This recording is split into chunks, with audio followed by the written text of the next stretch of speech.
about it. Please welcome Design Director from Monolith Productions, Bob Roberts, and with him, Kevin Gammill, Group Program Manager on Xbox One X Engineering Team. Thank you. Hello. What's up, man? Good to see you. Don't mind the orcs. Channel my inner ranger here. Yes. This is a sniff test. They do this to everybody, and then once you get through.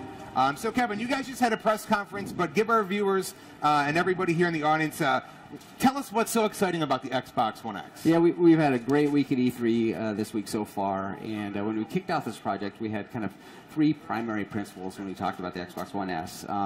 Number one, compatibility. Super important for us to, our partners that have invested in the Xbox One ecosystem, we want to pull them forward.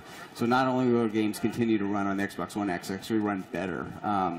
More stable frame rates, higher resolutions, faster load times, as well as a 60-second frame DVR, so they can actually capture that gameplay. And the other two were craftsmanship and uncompromised gaming performance. And with 6 teraflops of GB compute, 12 gigabytes of GDR RAM, 9 of which our friends at Monolith get to take advantage for their game, and 326 gigabit per second memory bandwidth. This is going to be the world's most powerful console when it ships. And not only that, from a craftsmanship perspective, it is also the smallest Xbox we ever shipped. It's actually a beautiful device. Well, that's what's crazy to me, is that this is the most powerful console ever, but it's also the smallest Xbox, so you guys really, I don't know if you use origami or what to fit it in there, but there's a lot of magic in a small package. Yes. Two big things that helped us do this. The hardware team did a fantastic job. Number one, it's the first water-cooled console that I'm aware of, so we have this vapor chamber that actually keeps the console cool. The other thing is we use this pretty smart way of kind of powering the device, and the engineer who came up with this guy named Bill Hobus, and he's an engineer on the Xbox hardware team, and we now have named the method of kind of getting power to all the pieces the Hobus method.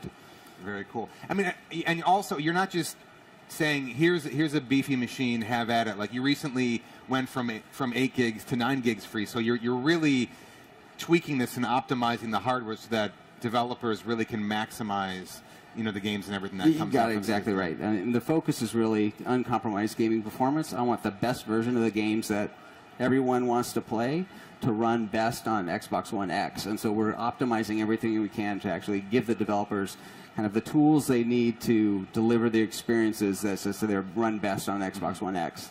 So what was it about Shadow of War that you wanted to make it a launch title for the One X?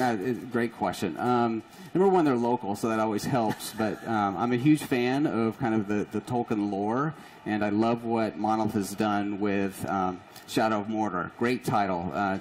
Ton of attention to detail and game immersion. And yesterday I actually got to play Shadow of War for about 45 minutes, and they've kind of turned that up to 11. Absolutely beautiful game. Can't wait to see what the fans take with it. I think it's going to be great on an Xbox One X. Yeah. And Bob, what are your thoughts on that? Because again, this is some major hardware, but also this is such an epic game in every possible way when it comes to how big the maps are, how many characters are on screens, how much space this thing takes up. Yeah, I mean, it's really great to have that extra power too, just even in development. Those load times help us iterate faster, right? We get to do more cycles testing things and trying things out, and obviously the extra memory is great for packing in all those assets that are required to render things in 4K to make it that beautiful. I mean, right, like these little. Because again, it's not just the characters; it's just everything is in gorgeous 4K, but you have so many of everything. And was that, how important was that to when you scaled the game to go beyond just the map? But again, epic is the easy word to just put everything under that label, but to have that many characters and have that scale. Yeah, the scale of the battles is. It requires a lot of computing power to get hundreds of AI fighting each other on screen, so that's really important, and to run at such a smooth frame rate. Yeah. Was that the biggest thing? Was it the amount of characters to harness all that hardware, or was it load times? Like what were the biggest things about that? Well, so we get to obviously we want it to run great on all of the devices that we're shipping on. So the biggest changes that you'll see when you play it is like it's going to be that much more stable and that much more beautiful. The higher resolution textures, the HDR, and those load times are great. Very, very cool. And I'd like to add a little bit there. For those customers who are interested in Xbox One X who've yet to upgrade to a 4K television, we actually apply this technology called super sampling. So it basically takes the 8+ million pixels that's in a 4K resolution image and down samples of those to a 1080p image and maintains a lot of the detail and a much better kind of end result than if you just went straight 1080p resolution. So you will see that extra detail if you have a 4K TV, but if you still only have a 1080p, it's because it's rendered at a higher resolution before it's scaled down to 1080p. It's still much better than just native. Very. What kind of TV do you have? I do not participate in television. I'm too busy fighting and trading. Do you do like Zumba or anything to keep in shape? CrossFit? A little CrossFit. He's not even real. He's rendered in 4K by the Xbox One X. You guys look good. You're all close to reality simulation, are we not?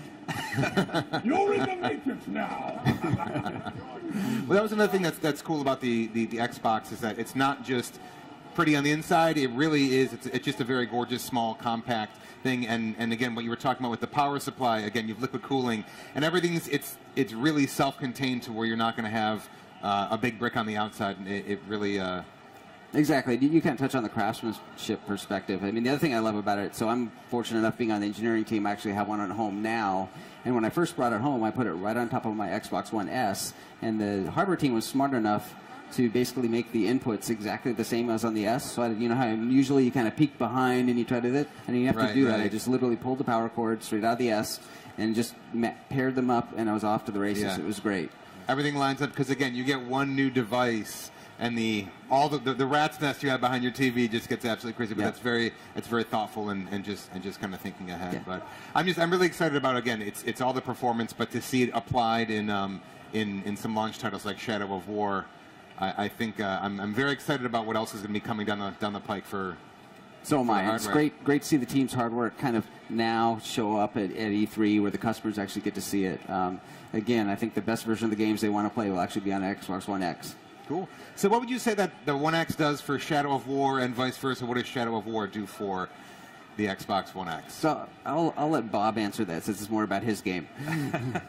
So, you know, the fact that, well, first of all, the Play Anywhere title aspect too, that people can buy it on the Xbox One or their One S and then upgrade it, and play it on the PC, and move that save around and pick it up wherever is really nice. But obviously, we want people to experience it in the best possible light, and we want people to really attach emotionally to these orcs, and that fidelity that we get to zoom in close to their faces, all those procedural cameras getting right up in an orc's face while he taunts you and makes fun of you, and really, you know, the guys who save you and build a great friendship and then betray you, and the worst things we can come up with, the things that people come and say while we're developing, that they come up to our desks and they're like, this thing just happened to me and it really pissed me off. And we're like, good, perfect. We'll just crank that up a little more then and we'll be in good shape. And so that fidelity just really helps people attach that much better to those personal relationships that they should be building with these orcs throughout the game dynamically. So you're saying that with the backwards compatibility, so if somebody has a One S right now and they buy the game and they upgrade to an X, their save file comes over with them, so they don't have to wait to get the One X. They can get it now and then choose to get the hardware when it comes out in the fall. November 7th. Very cool. Yes, absolutely. That's right. That scenario will work. That's great. Yeah. And again, that's what's so great about the backwards compatibility, where so much in the hardware game you're always waiting. Like you never want to not have the best thing. So in this case, you can get the games. Exactly. And then you can take them over. Right. And, it's a member of the Xbox One family. Compatibility's there, so your game saves will carry forward as well as the games themselves. Very cool. So what are some of the differences between the One S version and the One X version? Well, so the 4K is the biggest thing, obviously. We've got so many extra gigs of RAM to fit all these assets in that are actually going to make it look so much better. I mean, that's what we're we're showing off when we're playing the game right now is it's the best looking version of it, and the HDR that really brings the world to life in a way that's is so much better than Shadow of Mordor. We've overhauled the lighting system, really try and take advantage of what we can do here. So those are the biggest things. Yeah, and again, I got to see it yesterday. It's really the immersiveness, and it makes it more of an emotional experience. It looks great. It's 4K at frame rate with HDR really makes it pop. Cool.